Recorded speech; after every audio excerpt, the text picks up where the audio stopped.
Oi pessoal, tudo bem?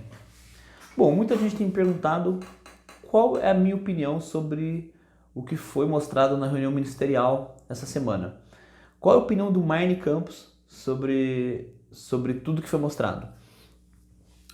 Bom, eu assisti a reunião, ela tem quase 2 horas, tá? Eu já assisti ela inteira e tô assistindo agora de novo. E eu acho que essa reunião ela revela coisas muito mais interessantes do que simplesmente se o Bolsonaro é educado, se o Bolsonaro é mal educado, se o Bolsonaro é autêntico, se o Bolsonaro é honesto, se o Bolsonaro é o presidente que você queria ou não é o presidente que você queria. Muita gente está se atendo, está se prendendo a esse tema de discussão. Eu acho que não, eu acho que a gente consegue ter uma visão muito interessante dos ministérios, dos ministros que compõem o governo Bolsonaro.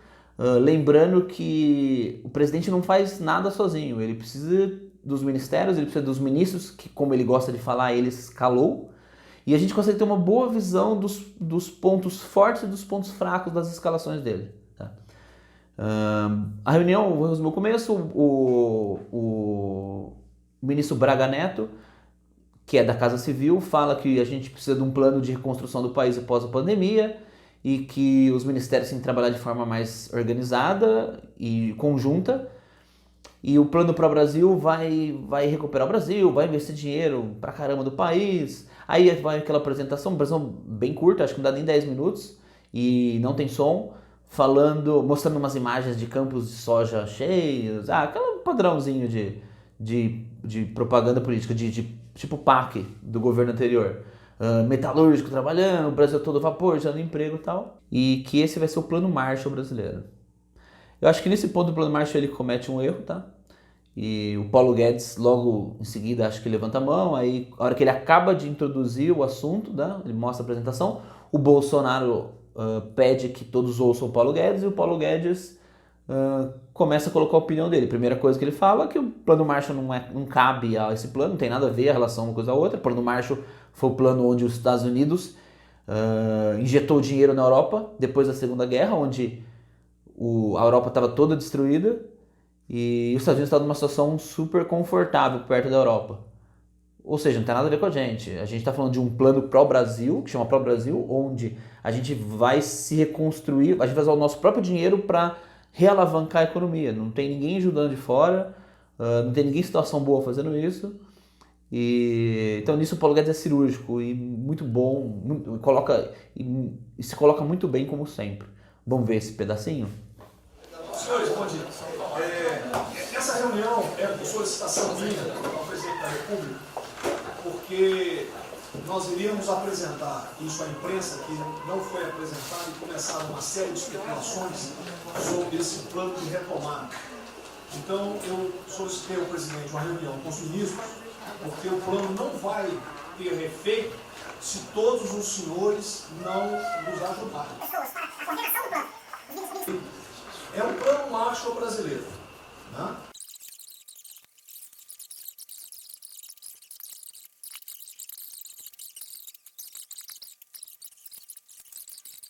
Ok? Pode passar a última, por favor.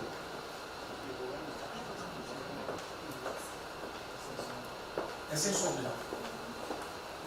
certo? Vamos dar a palavra para o Guedes, com todo respeito aos demais, acho que é o ministro mais importante nessa missão.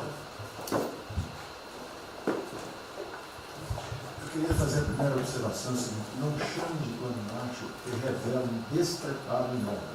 Não, isso aqui foi só aqui agora. Então, quando se falou em plano Marshall, para o Brasil é um nome espetacular. 10, 1000.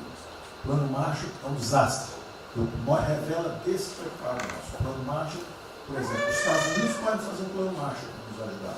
A China deveria financiar um plano Marshall para ajudar todo mundo que foi atingido. Então, a primeira linha da equação, a gente tem que tomar muito cuidado, isso é o plano pró-Brasil. Nos fala plano Marshall, é um desastre, vai revelar a falta de compreensão das coisas. A segunda coisa é o seguinte: é super bem-vinda essa iniciativa para nos integrarmos todos. Agora, não vamos iludir. A retomada do crescimento vem pelos investimentos privados, pelo turismo, pela abertura da economia, pelas reformas. Nós já estávamos crescendo. Voltar numa agenda de 30 anos atrás, que é investimentos públicos financiados pelo governo, isso foi o que a Dilma fez 30 anos. Então está cheio de gente pensando nessa eleição agora e botando coisa na cabeça de todo mundo aqui dentro. São governadores querendo fazer a festa, são às vezes ministros querendo aparecer, tem de tudo. E todo mundo vem aqui, vamos crescer, agora temos que crescer, tem que ter resposta imediata, o governo vai gastar. O governo quebrou. O governo quebrou. Em todos os níveis. Prefeitura, governador e governo federal. O que nós conseguimos fazer? Nós sinalizamos o contrário. Nós desalavancamos o banco público, reduzimos o endividamento, baixamos os juros e o Brasil ia começar a voar. Então, se a gente lançar agora um plano, todo o discurso é conhecido, acabar com as desigualdades regionais, na linha, claro. Está lá, são os detalhes dele. É bonito isso. Isso é o que o Lula e a Dilma estão fazendo há 30 anos. Se a gente quiser acabar igual a Dilma, a gente segue esse caminho. Então, eu acho o discurso bom, mas nós temos que tomar cuidado e reequilibrar as coisas. Não pode o ministro, para querer ter um papel preponderante esse ano, destruir a candidatura do presidente, que vai ser reeleito se nós seguirmos o plano das reformas dos documentos originários. Então, eu tenho que dar esse recado, uma vontade de exposição, nós vamos ajudar tudo, mas nós não podemos nos iludir. O caminho desenvolvimentista foi seguido. O Brasil quebrou por isso. O Brasil estagnou. A economia foi corrompida, a política foi corrompida. A economia estagnou através do excesso de gastos públicos. Então, achar agora que você pode se levantar pelo suspensório, como é que o governo quebrado vai investir, vai fazer grandes investimentos públicos? Tarcísio sabe disso, conversando sempre. Tarcísio sabe o seguinte, quanto é que você consegue, Tarcísio, passar de 5 bi para quanto? Para 15, para 20, para 30? Multiplicou por 6. Quanto é que você consegue de investimento em concessões? 250. Tá certo? Então, ó, tem 100 bilhões vindo para saneamento, tinha 100 bilhões que viriam, as 17 maiores petroleiras do mundo viriam para a nossa seção onerosa, 100 bilhões de seção onerosa, 100 bilhões de mineração, 100 bilhões de saneamento, 230 bilhões de concessões, 500 bilhões. Cadê o dinheiro do governo para fazer isso? Não tem. Então, quem está sonhando é sonhador. A gente aceita. Politicamente, a gente aceita. Vamos fazer todo o discurso da desigualdade, vamos gastar mais, precisamos eleger o presidente. Mas o presidente tem que pensar daqui a 3 anos. Não é daqui a 1 ano, não. Tem muita gente pensando na eleição desse ano. É só a observação que eu faço. Paulo Guedes sempre muito bom nessas colocações, né? Eu acho ele excepcional. Bom, ele fala muitas coisas que fazem muito sentido. Ele joga um banho de água fria no pessoal do oba-oba, do vamos fazer, mas não coloca o que, como e quando. Eu gosto muito disso. Vamos fazer o que, vamos fazer quando, vamos fazer como. E a impressão que dá na apresentação do ministro da Casa Civil é essa, que ele não tem noção nenhuma. E o Paulo Guedes fala, cara, na política isso é lindo, vamos investir, vamos erguer o país e tal, mas o país quebrou. O país vive de arrecadação, a arrecadação caiu muito, o Estado não produz nada, ele vive do dinheiro do imposto. Se não tem dinheiro de imposto, entra menos dinheiro de imposto, como que você vai erguer o país? Não tem como. Então essa reconstrução, ela vai partir da iniciativa privada, das empresas que vão investir no Brasil. Tem muita coisa para fazer no Brasil. O Brasil é um país em desenvolvimento. Isso significa que tem muita coisa a ser feita aqui no Brasil, tá? Ele usa uma expressão que eu achei muito legal, eu nunca tinha pensado nisso. Ele falou assim, fazer isso que eles estão falando é tentar se reerguer pelo suspensório. E é verdade, você consegue se reerguer você mesmo pelo suspensório? Não consegue. Você precisa de alguém te reerguer quando você... Então, faz muito sentido o que ele fala. Eu gostei muito do posicionamento dele, tá? Bom, aí depois, ministros falam tal, vamos para outro ponto que me chamou bastante atenção. A fala do Ricardo Salles de meio ambiente, tá? O Ricardo Salles, eu acho que ele se expressa mal.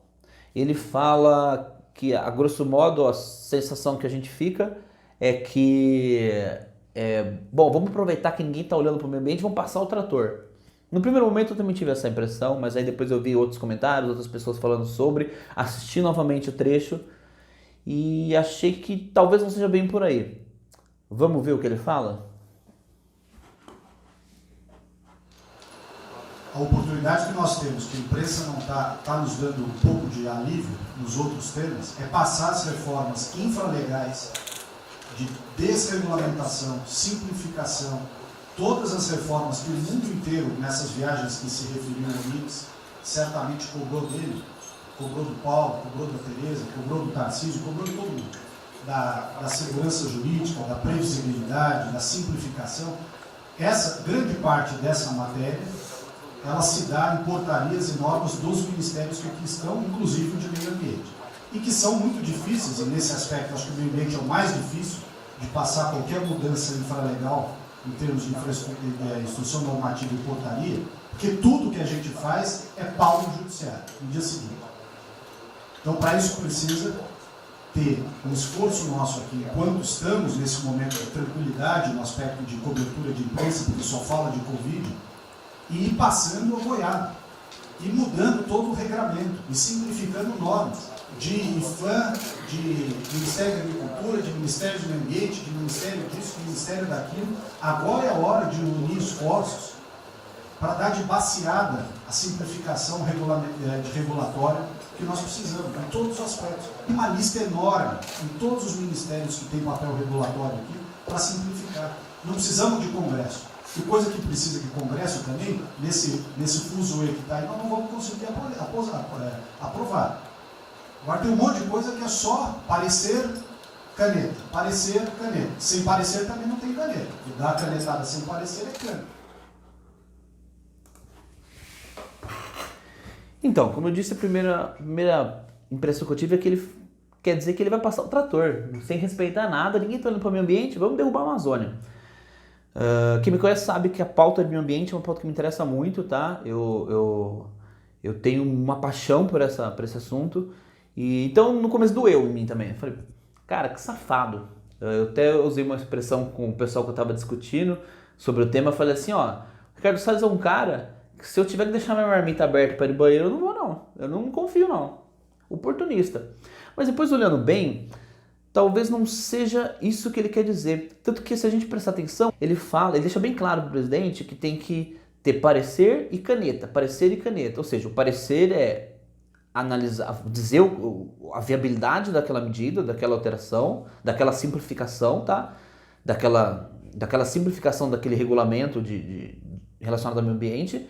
E logo depois do parecer, aí a caneta. Aí o presidente assinar e falar, bom, vamos fazer isso. Por quê? Caneta sem parecer é cana. Ou seja, é errado.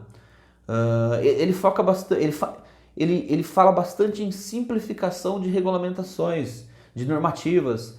E realmente, quem conhece o Ministério do Meio Ambiente sabe que é um ministério bastante confuso em relação a isso. Talvez ao longo das últimas décadas, a gente criou leis em cima de leis, regulamentações em cima de regulamentações, e elas acabam se travando. E no final acaba sendo até prejudicial para o meio ambiente, porque se a coisa fica muito travada, não pode fazer nada, não pode nem de maneira inteligente, nem de maneira sustentável, ele vai de maneira clandestina passar o trator mesmo. Mas esse é um assunto para outro vídeo. Como eu disse, eu gosto muito desse assunto. Mas eu acho que eu tive uma impressão errada no primeiro momento, como muita gente deve ter tido, e depois eu tive essa segunda impressão. Acho que o Ricardo Salles não é passar o trator que ele quis dizer, não. Ele não soube se expressar, tá?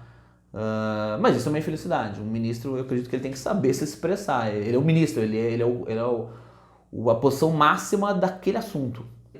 Bom, aí logo depois o Bolsonaro retoma a palavra e ele começa a se queixar um pouco dos ministros. O Bolsonaro, em geral, são sessões de desabafo que ele faz durante a reunião, tá? Aí ele começa a falar que os ministros não estão com ele, que ele fica tomando porrada o dia inteiro da mídia, e tem ministro que fica só quietinho no canto dele, que os ministros têm que falar, que é parte do time, tem que defender os seus assuntos, tem que se expor assim como ele se expõe. Não achei errado, tá? É uma chamada do líder, do gerente, sei lá quem, pro seu time, falando, pessoal, não pode vir só em mim, eu preciso da ajuda de vocês. Então eu achei que faz sentido a cobrança dele. Não sei se era um momento para a sessão de desabafo, poderia fazer outro lugar, tá? Mas não vi nada demais no que ele falou ali.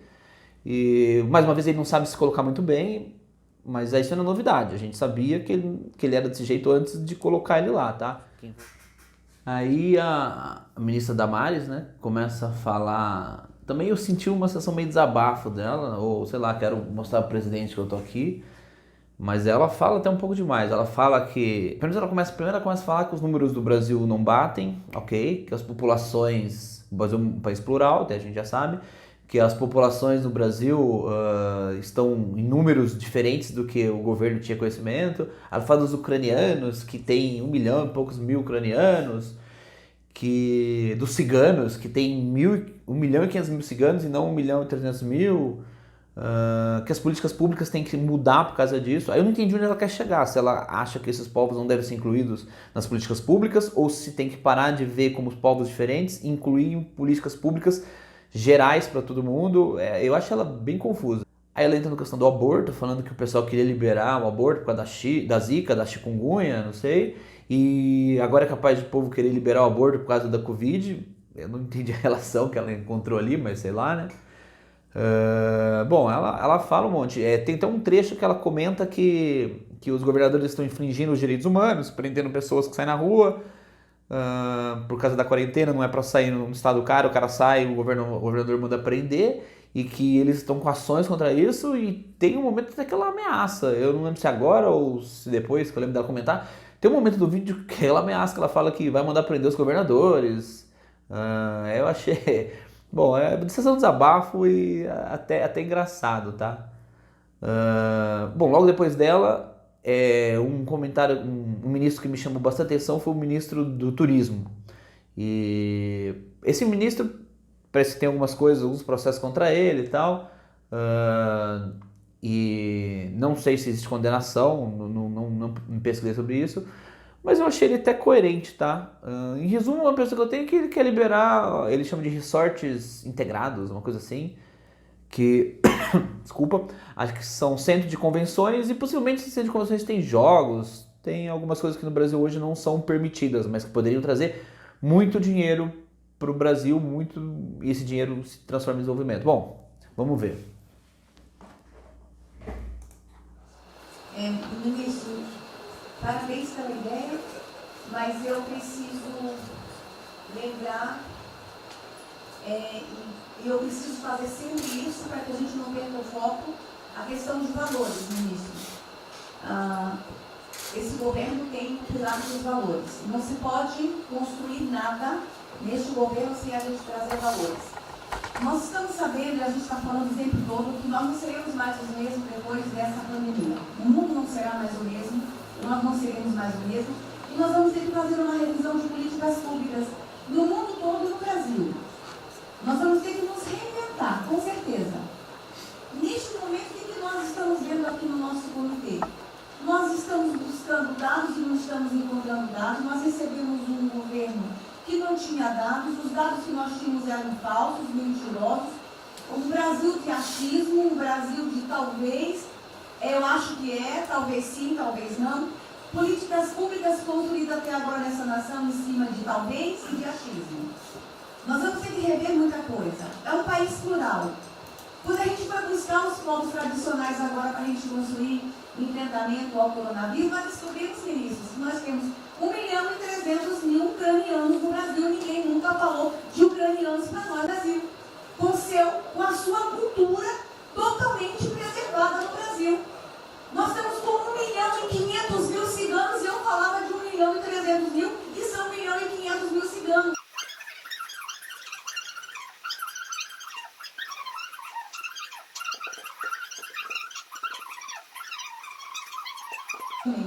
Neste momento de pandemia, a gente está vendo aí a palhaçada do STF trazer o aborto de novo para a pauta.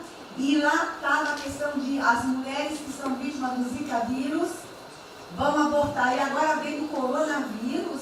Será que vão querer liberar que todos que tiveram coronavírus poderão abortar no Brasil? Vão liberar geral? O seu ministério...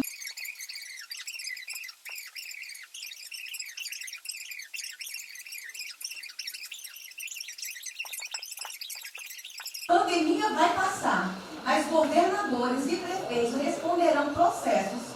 E nós vamos pedir, inclusive, a prisão de governadores e prefeitos. E nós estamos subindo o tom. E discursos...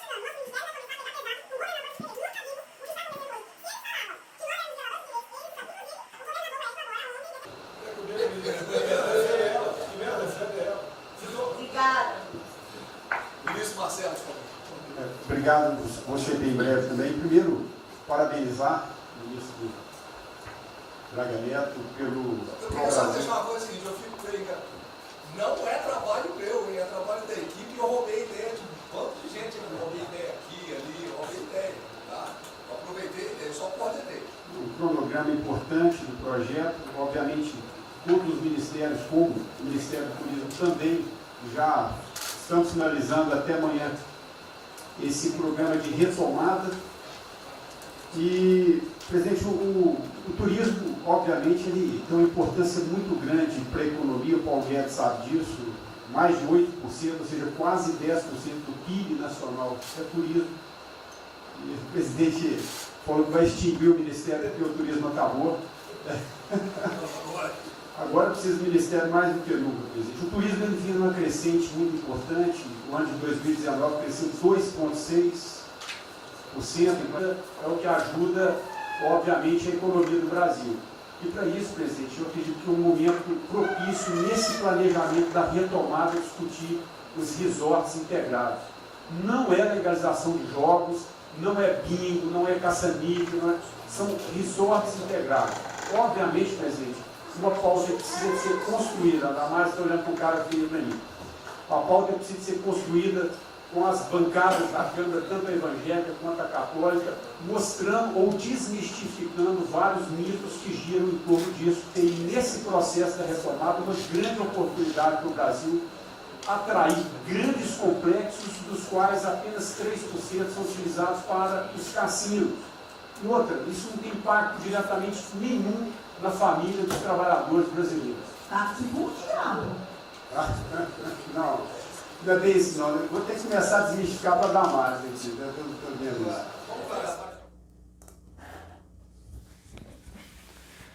Bom, a gente viu aí a fala do ministro do Turismo, né?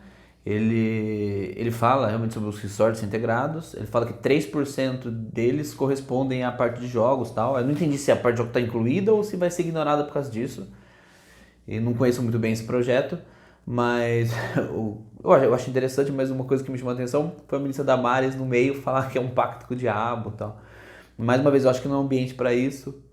E ali é uma reunião de ministros, ministros de Estado, não é uma reunião do antidiabo ou nada desse sentido, então eu achei que não foi muito cabido naquele momento, tá? A gente vê até umas piadinhas dos ministros em relação a ela, eu não sei qual que é a reputação dela lá dentro. Mas o projeto pareceu interessante, eu acho que é uma besteira esse negócio da gente ficar restringindo parte de jogos e tal no Brasil, e um monte de coisa que o mundo inteiro faz, aqui não pode. O Paulo Guedes até vai falar na frente, tá? Que é um projeto, dá pra ver, ele apoia o projeto e que é um projeto que ele concorda, e ele faz umas comparações que, por exemplo, algumas cidades do mundo, da Ásia, arrecadam mais com turismo do que um país inteiro da Europa. Não tô falando de país desconhecido não, do que uma Espanha, do que uma Portugal. Um único país, uma única cidade na Ásia arrecada mais que Portugal ou mais que Espanha com turismo anualmente, devido a esse turismo de negócios, a esses resorts integrados. Pelo que eu entendi, eles são complexos turísticos para receberem grandes executivos e tal. Mas nesse tipo de ambiente rola droga, rola sonegação de impostos. Não, gente, aí vamos lembrar, liberdade com responsabilidade. A liberdade é dada. Se você não usa a liberdade de maneira adequada, você é responsabilizado por isso. Então, você vai responder um processo, você é preso, existe fiscalização em cima disso. O que não pode é a gente perder dinheiro, tá? A gente precisa de muito dinheiro no país, não pode perder dinheiro porque...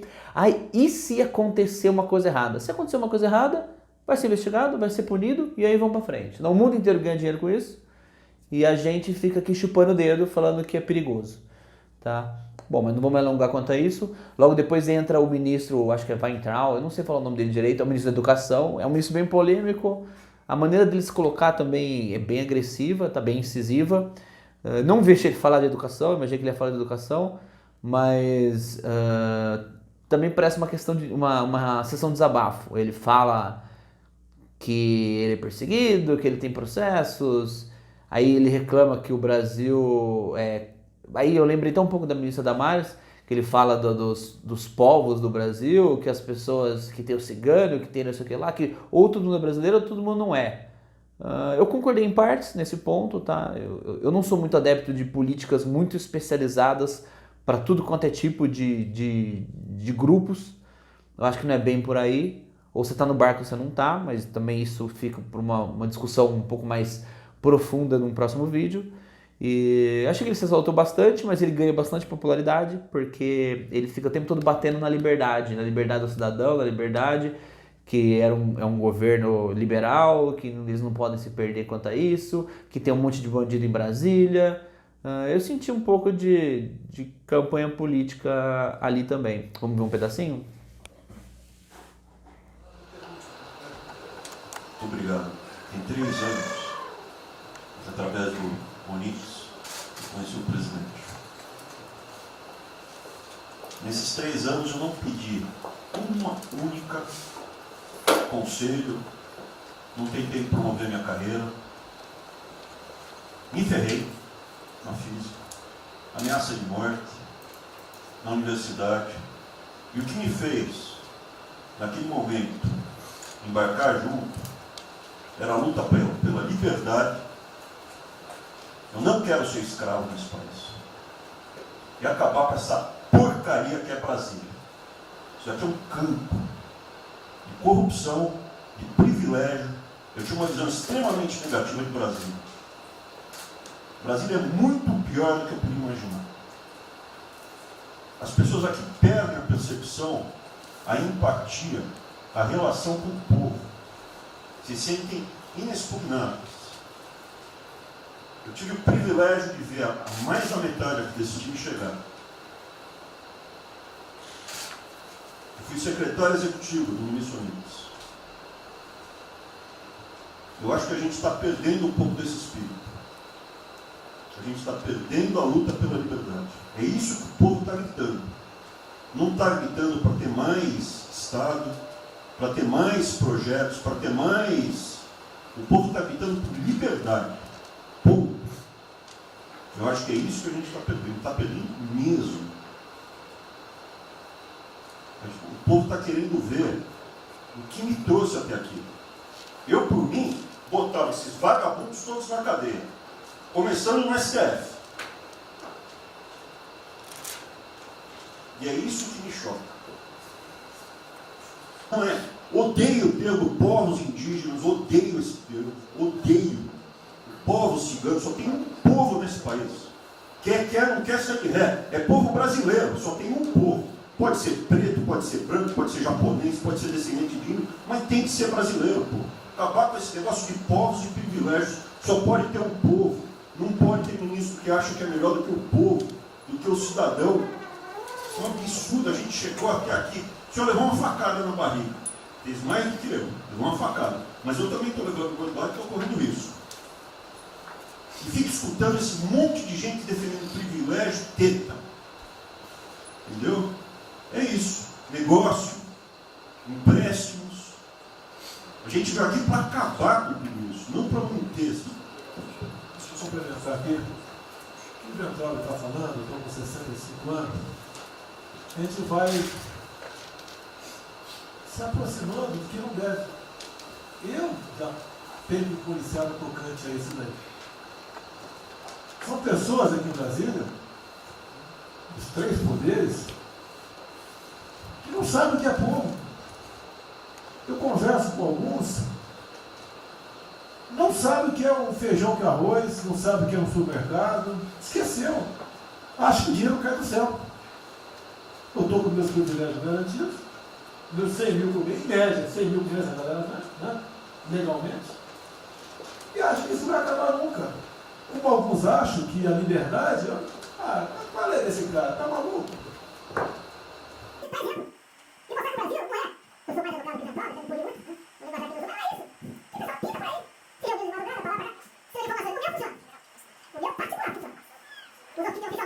A posta da Folha de São Paulo diz que meu irmão foi expulso de um açougue em Registro, que estava comprando carne sem máscara. Comprovou no papel, estava em São Paulo esse dia. O dono do restaurante, do açougue, falou que não estava lá. E fica por isso mesmo, isso aqui é problema dele. Né? Mas é putaria o tempo todo para me atingir, mexendo com a minha família. Já tentei trocar a gente da segurança nossa no Rio de Janeiro, oficialmente, e não consegui. Isso acabou. Eu não vou esperar fuder minha família toda, de sacanagem, ou amigo meu, porque eu não posso trocar alguém da segurança na porta da linha que pertence à estrutura. Vai trocar. Se não puder trocar, troca o chefe dele. Pode trocar o chefe dele? Troca o ministro. E ponto final. Não estamos aqui para brincadeira.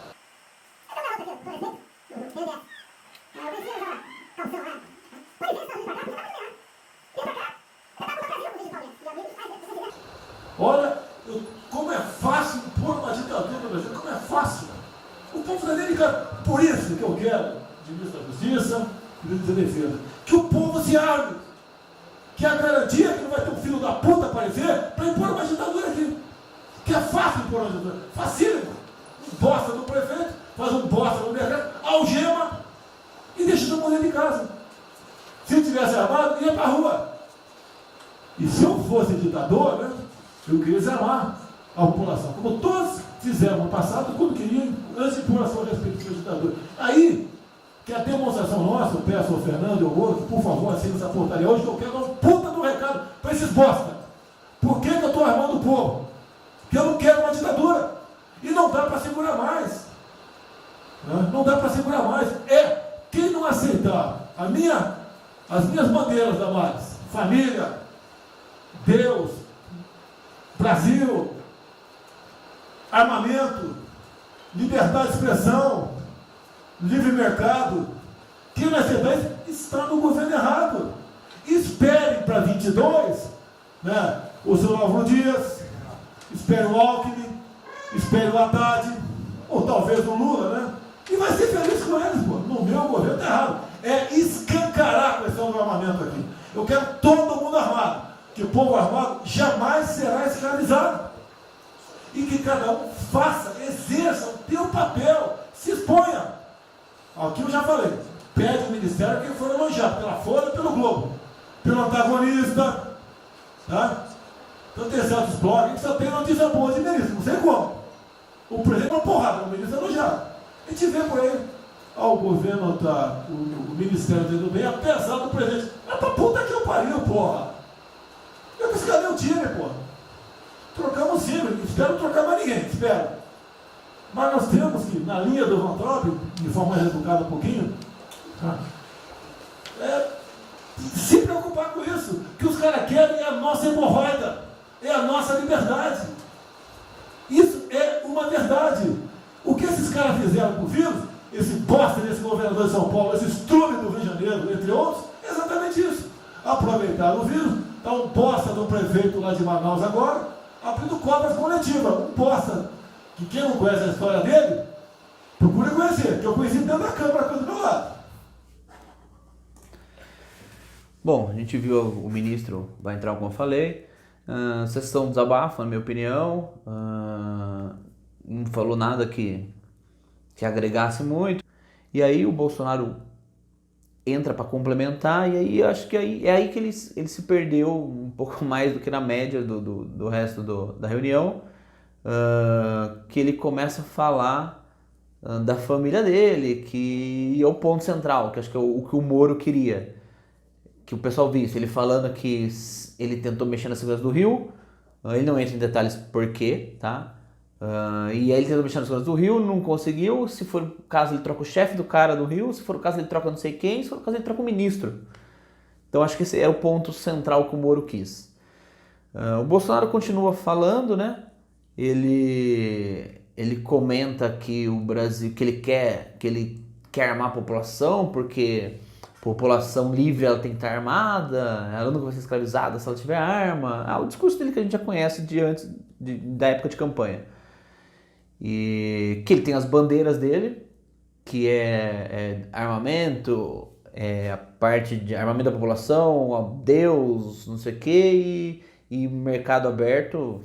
E aí, mais uma vez, as bandeiras dele são as mesmas de época de campanha. Então, até aí, se a gente colocou ele lá, a gente sabia que a bandeira era essa. O problema era a gente colocar ele lá com essa bandeira e depois ele mudasse. Eu acho que era mais complicado, tá? E ele fica falando, aí entra mais uma sessão de desabafo, na minha opinião, do Bolsonaro.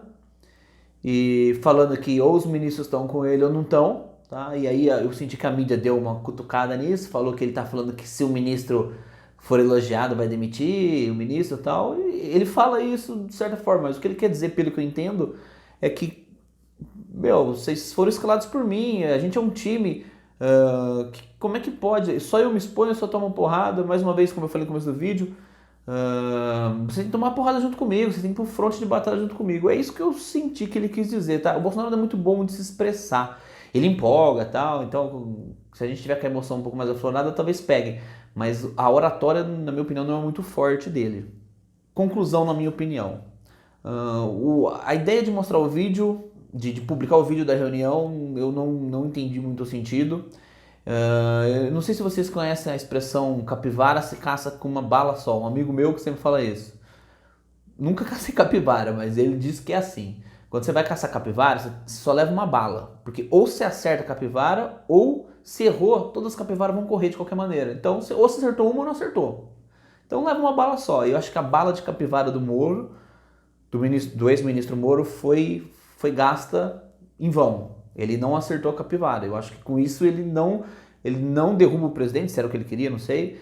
E pelo contrário, eu acho que o Bolsonaro sai até um pouco mais forte, porque ele bate em cima das mesmas teclas que ele batia na época de campanha e ele se elegeu batendo nessas teclas. Ele se elegeu falando isso.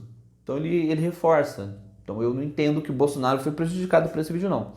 Essa reunião deveria ter sido divulgada publicamente? Eu não entendi muito bem onde que o pessoal quis chegar divulgando essa reunião, tá?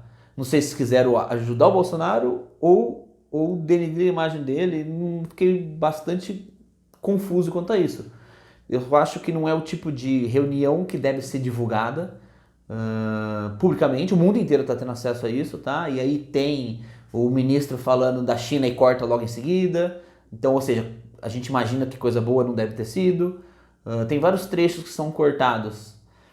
Então eu acho que para o Brasil foi um pouco prejudicial. Por outro lado, vamos tentar ver um lado positivo, a gente conseguiu ter um pouco mais de contato com a equipe ministerial do Bolsonaro e as reuniões dele. Então eu, Marne, gostei de ver, porque achei interessante, achei para adquirir conhecimento, para conseguir formar melhor a minha imagem sobre isso. Mas pensando na instituição Brasil, eu não sei se foi uma boa essa divulgação, tá? Para finalizar, pessoal, Bolsonaro é mal educado, é grosso, é estúpido, a gente já sabia que era. E mesmo assim a gente colocou ele lá. Então eu não entendo essa revolta toda de algumas pessoas que eu vejo, tá? Mas olha como ele é estúpido, não sei o que tal, numa reunião desse porte não se comporta dessa maneira, olha como os ministros se comportaram. Concordo, tem alguns ministros que são um pouco mais exaltados, mas não pensem que numa reunião de empresa, tá? Numa reunião de uma grande multinacional, que a gente sempre compara o país com grandes multinacionais, acontecem sempre reuniões super singelas, tranquilas e tal. Eu já participei de reuniões, tá? Que era daí para baixo. Então isso, de grandes multinacionais. Então isso acontece sim. Quanto a isso não me chamou a atenção. Eu não esperava nada diferente do Bolsonaro e inclusive de alguns ministros, tá? Bom, acho que é isso. Vocês queriam saber a opinião do Marne Campos de Campinas sobre a reunião ministerial? A minha opinião foi essa. Para quem não conseguiu ver o vídeo, encorajo fortemente a assistir o vídeo inteiro na íntegra, tá? Porque eu não consegui mostrar todos os trechos, senão a gente ia ficar aqui 5 horas. Eu mostrei só alguns pontos que me chamaram a atenção, mas vale a pena assistir tudo, tá? Para você formar a sua própria opinião, ruminar essa informação, ficar pensando e chegar à sua própria conclusão. Isso é muito importante. É isso aí e até a próxima, galera.